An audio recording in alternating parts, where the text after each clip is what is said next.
Atëherë, kryetare, gjatë seancës dëgjimore që bëm me kryetarin e kontrollit lartë shtetit, unë pata 2 propozime, që janë vijim të propozimeve të bëra edhe një vit më herët, e që një pjesë kontrolli lartë i shtetit ka në proces.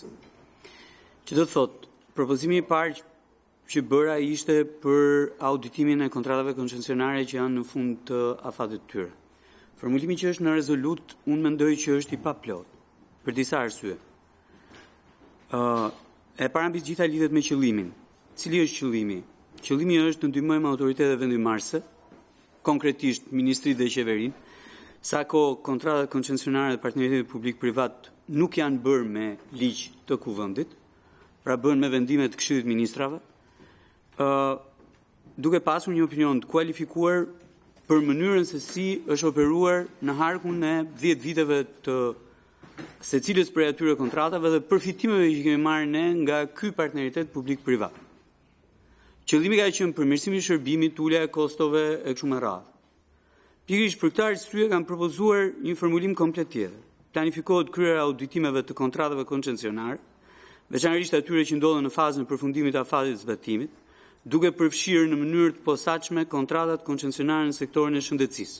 Dhe po ndalen, për të thënë pse kontratat në sektorin e shëndetësisë. Sepse janë më shumë në këtë sektor, janë 4 kontrata. Së dyti, një pjesë e tyre janë proces hetimi penal, ende pa përfunduar në gjykime kudiun të tjera të këtij lloji, dhe së fundi përfshin një gamë shumë të gjerë njerëzish. Pra, shërbimin për një gamë shumë të gjerë njerëzish. Dhe fundit fare është që janë duke mbaruar që të gjitha. Dhe vijon, me qëllim vlerësimin e përfitimit real ekonomik. Unë besoj që qëllimi i një kontrate, apo lidhjes një kontrate, apo rinovimit një kontrate, është eksaktësisht ky. Dhe financiar për buxhetin e shtetit dhe për qytetarët, verifikimin e kostove të deklaruara nga operatorët privat, përmbushjen e standardeve të shërbimit, të ndalen pak këtu ke kostot, verifikimin e kostove të deklaruara nga operatorët privat.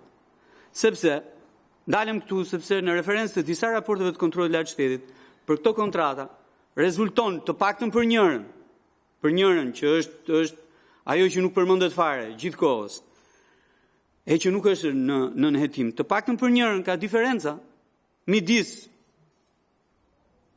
kostos që ka deklaruar privati dhe kostos me cilin ai merr edhe një shërbim publik në të njëjtën lëndë.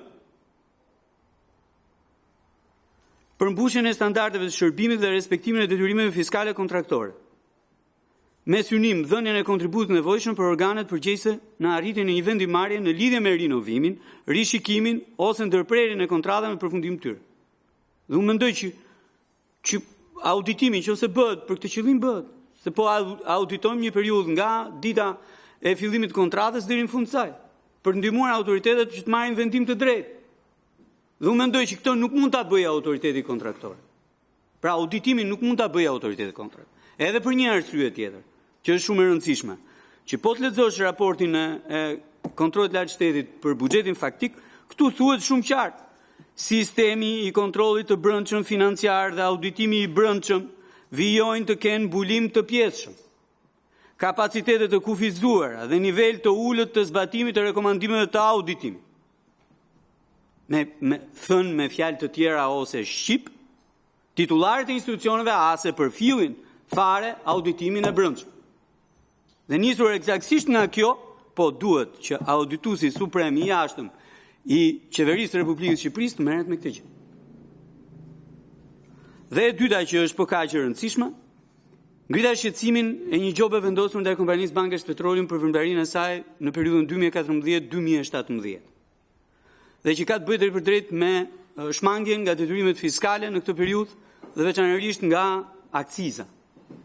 Është vendosur një gjobë fillimisht nga autoritetet doganore që mbulojnë akcizën në këtë sektor prej 120 milion eurosh. Pra nuk bëhet fjalë për një gjobë 120.000 lekësh, po bëhet fjalë për 120 milion euro. Është pezulluar efekti i kësaj gjobe, ndërkohë që kanë kaluar gjitha fatet e parashkrimit.